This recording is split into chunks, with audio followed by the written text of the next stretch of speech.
तो देखिए दोस्तों, महाकुंभ इन 4 स्थानों पर ही क्यों लगता है दोस्तों, यानी अन्य स्थानों पर क्यों नहीं लगता। केवल यह 4 स्थानों पर ही महाकुंभ क्यों लगता है दोस्तों। यानी दोस्तों 12 साल में केवल 4 बार ही महाकुंभ स्नान किया जाता है दोस्तों। विश्व का, यह मान लीजिए पूरे भारत का छोड़िए, पूरे विश्व का सबसे बड़ा धार्मिक आयोजन महाकुंभ माना जाता है दोस्तों। और यह दोस्तों 12 साल में 4 जगह 4 बार लगता है दोस्तों। अब यह इन 4 बार में, यानी इन चारों जगह पर ही क्यों लगता है दोस्तों। जैसे दोस्तों हरिद्वार, प्रयागराज, नासिक और उज्जैन। तो इस बार दोस्तों जो 2025 में जो महाकुंभ का आयोजन है दोस्तों, वह प्रयागराज में, यहाँ पर त्रिवेणी का संगम है दोस्तों। वहां पर बहुत ही पुण्य मिलता है दोस्तों। वहां पर त्रिवेणी का संगम का पुण्य बहुत महत्व है दोस्तों, मैंने शिव पुराण में पढ़ा है दोस्तों।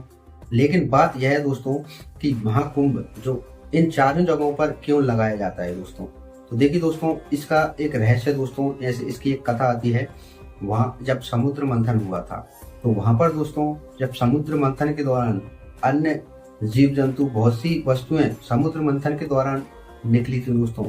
विष भी निकला था जो भगवान शिव ने ग्रहण किया था। तो वहीं पर दोस्तों अमृत की उत्पत्ति हुई थी। यानी जब समुद्र मंथन हुआ था दोस्तों, तो उसमें से अमृत भी निकला था, यानी विष निकला था तो अमृत भी निकला था दोस्तों। तो जैसे ही दोस्तों वह अमृत समुद्र मंथन से निकला, तो वहां पर उसको छीनने की होड़ लग गई दोस्तों, छीनने की। यानी दोस्तों देवता कहते हैं कि यह हम रखेंगे, और राक्षस जो थे एक तरफ, वह कहते हैं कि इसको हम लेंगे। तो यह झूमा झटकी, यह मान लीजिए यह छीनने की प्रक्रिया दोस्तों 12 दिन तक चली थी। अब यह प्रक्रिया जब चल रही थी, खींचातानी चल रही थी दोस्तों, तो उस समय दोस्तों उस घड़े से, जो घड़ा था दोस्तों, जो कलश था दोस्तों, जो घड़ा था जिसमें अमृत था दोस्तों, तो वह खींचातानी के दौरान दोस्तों उसमें से झलक कर दोस्तों उसकी बूंदें दोस्तों पृथ्वी पर गिर गई थी। और उसमें से ही दोस्तों यह 4 बूंद गिरी थी दोस्तों, और वह 4 बूंदें इन 4 स्थानों पर गिरी थी दोस्तों। तो तभी से दोस्तों माना जाता है कि इसी कारण से इन 4 स्थानों पर ही महाकुंभ लगता है दोस्तों, क्योंकि वह पवित्र हो जाता है दोस्तों। वहां का स्नान ही पवित्र माना जाता है इन स्थानों का, क्योंकि वहां पर दोस्तों अमृत की बूंदें गिरी थी इन 4 स्थानों पर।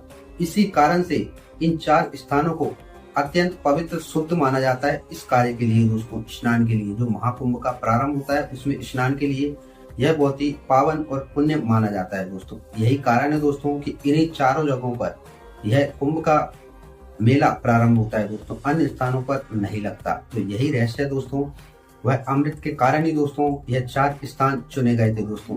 इन 4 स्थानों पर ही महाकुंभ का आयोजन होता है। तो देखिए दोस्तों, इस बार का जो महाकुंभ है 2025 का प्रयागराज में, वहां पर त्रिवेणी का संगम है दोस्तों। मैं कहता हूँ दोस्तों, ऐसा मौका मत छोड़िए दोस्तों। यह मौका 12 साल बाद आएगा दोस्तों, लेकिन तब तक क्या मालूम दोस्तों, आजकल किसी का भी टाइम का पता नहीं है दोस्तों, पल भर में क्या हो जाए। 12 साल तो दूर की बात है दोस्तों। अगर आपका विचार भी नहीं है दोस्तों, तो विचार बनाइए दोस्तों।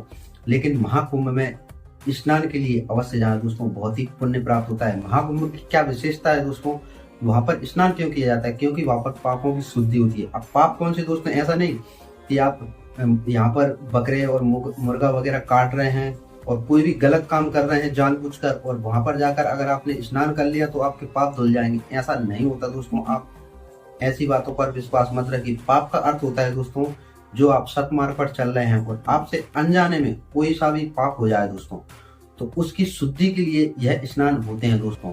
इन तीर्थों में स्नान करने से यह पाप नष्ट होते हैं दोस्तों। ऐसा नहीं है कि आप जानबूझकर पाप करते हैं, डेली पाप कर रहे हैं और उनकी वहां जाकर स्नान कर लें, यानी कुंभ के मेले में जाकर स्नान कर लें और आपके पाप धुल जाए, तो ऐसा नहीं होगा दोस्तों। ऐसा मत समझिए। अनजाने में किया हुआ पाप इस तरह धुल जाता है दोस्तों इनमें स्नान करने को। वह शुभ मुहूर्त रहता है, शुभ स्थान है दोस्तों, और वहां पर त्रिवेणी का संगम है, बहुत ही महत्वपूर्ण जगह है दोस्तों। ऐसा मौका आप न छोड़ें। तो देखिए दोस्तों, अगर ये जानकारी आपको अच्छी लगी हो तो वीडियो को लाइक कर देना दोस्तों, और ऐसी ही जानकारी के लिए दोस्तों मेरे चैनल सब्सक्राइब भी अवश्य कर लेना। चलिए दोस्तों, मिलते हैं नेक्स्ट वीडियो में नई जानकारी के साथ। तब तक के लिए जय श्री राम।